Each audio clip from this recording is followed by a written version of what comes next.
You remember World War II, we liberated Europe from Nazism. American soldiers went over there and they bled and they died to bring freedom to Europeans. That was a bygone era, 1945. So now we're looking at some 50 years later, what do Europeans really think of America? Well, for starters, they think America is more dangerous than Iran. They think President Bush causes global warming, and the average American walks around with an M16.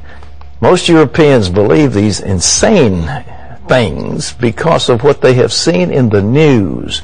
Dale Hurd looks at the European media's assault on the United States of America. Polls clearly show that Europeans have turned against America in increasing numbers. You can blame Iraq or George Bush, but it's also true that Europeans have been fed a steady diet of media distortions about America for years. And if you repeat a distortion long enough, it can become reality. If you got your news about the United States only from the European media, chances are good you wouldn't like the United States either. There are a lot of reasons for the anti-American coverage in the media here, but you can start with the journalists themselves. They're mostly liberal and on a mission. America gets a journalistic thumping just about every day in Europe. It's a one-way media war that our government has shown little or no interest in fighting seriously, even though it has severely damaged America's image and influence. A British novelist spoke for many when she wrote that my anti-Americanism has become almost uncontrollable. It rises in my throat like acid reflux. Critics of Europe's media say one of the biggest bashers of America is the British Broadcasting Corporation. Outgoing Prime Minister Tony Blair has said openly that the BBC is full of hatred for America. A former BBC journalist says that this drawing hung in the BBC newsroom. Stephen Green, bis vor kurzem US-Soldat im Irak. This documentary on the German TV program Panorama suggesting that the U.S. military is filled with dangerous criminals is par for the course in Germany. Perhaps it's not surprising then that a majority of Germans now think the U.S. is more dangerous than Iran.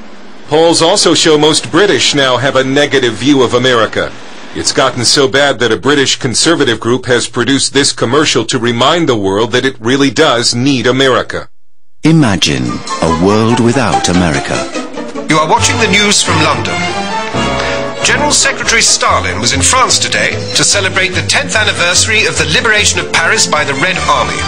Organized crowds of young people sang the Soviet anthem as troops marched along the Champs-Élysées. A world without America.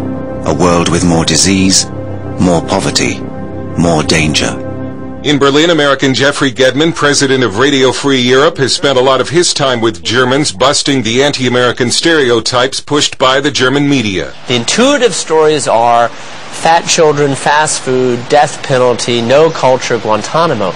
Current topics, Abu Ghraib, Guantanamo, Guantanamo, Guantanamo, Guantanamo. I gave a talk to a group of high school students about 3 months ago.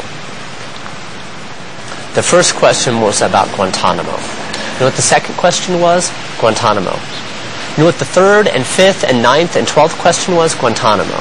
Do you know after an hour I could not get them off Guantanamo? Where did they get that? Is it from the air or the water? Or is it this constant beating of the drum? The Americans are abusing human rights. The Americans don't play by the rules. Well, I had Germans actually ask me, does everyone carry an M16 around with them in the United States? And they were absolutely serious. And that's when I started to wonder, what's going on here? Where are they getting these crazy ideas? Ray Drake, who is both an American and German citizen, became so upset by the lies and distortions about America in the German press that he helped start the website David's Median Critic to fight it. People in Germany have got ideas about the United States that are totally skewed, totally based on misinformation. A few years ago, if you went looking for the history of America on the German news magazine Stern's website, you would have seen this quote in German. No nation has ever dominated the globe like the USA, and its people could not care less about the rest of humanity. After Ray Drake posted this on his website, public outrage forced Stern to change it. It is very difficult to get positive information about the U.S. German citizen Karen Quad became so upset by anti-Americanism, she too began a website to fight it. It's difficult to have a conversation without having the anti-American topics on the table. The author of Uncouth Nation, Why Europe Dislikes America, says that for the first time, anti-Americanism, which had always existed on the fringes of Europe, has entered the mainstream. University of Michigan professor Andrei Markovits says it's created a market for anti-American news. I was just at a talk here about my book in Washington where a very eminent journalist of a German newspaper, I don't want to mention the name, basically said that, my guys back at my headquarters are just really want bad stuff. I mean, that's what, really, sells. Anti-Americanism in France is neither new nor very surprising, although new President Nicolas Sarkozy, who says he actually likes America, is a notable exception, according to pro-American journalist Michel Gerfinkel. Yes, the entire government and media structure of France take it for granted that essentially the enemy of France and the enemy of the world is American imperialism. The U.S. helped liberate Europe, spent great sums of money to defend it during the Cold War, and defends it today. So why the hatred? Markovits says it's about more than Iraq or Bush. Not so much what America does, but what America is. There is a real disdain for what America and Americans are rather than what they do. For the anti-American European, America is this fleeting, superficial, commercial glitter.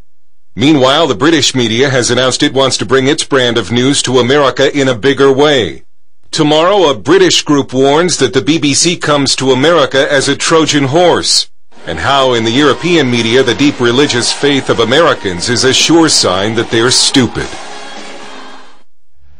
Ladies and gentlemen, you read the book of Revelation and you see a confederation out of the old Roman Empire coming together, and out of that arises the man of sin. Could this possibly be what's happening in what's known as old Europe? You don't find this anti-Americanism in the liberated countries in Eastern Europe. They're rather pro-American. Countries like Czechoslovakia and Poland and Romania, Bulgaria, etc. But is this a phase that's coming, an anti-religious jihad, if you will, that will be linked up with Muslims in the Middle East? It's a frightening scenario, but it's no longer a thing of fantasy. This is a strange phenomenon. It's a wave that has seized them. And I've been to Europe so many times. I studied for a brief time at a European university over in London, University of London. I didn't find any of this anti-Americanism then, but it certainly has come up now. But it's not just anti-American, it's anti-Christian, and many times it's anti-Jewish. So you link Christianity, Israel, Jews, capitalism, etc., and it's all there. And you say, how could it have switched that much in 50 years? Christy?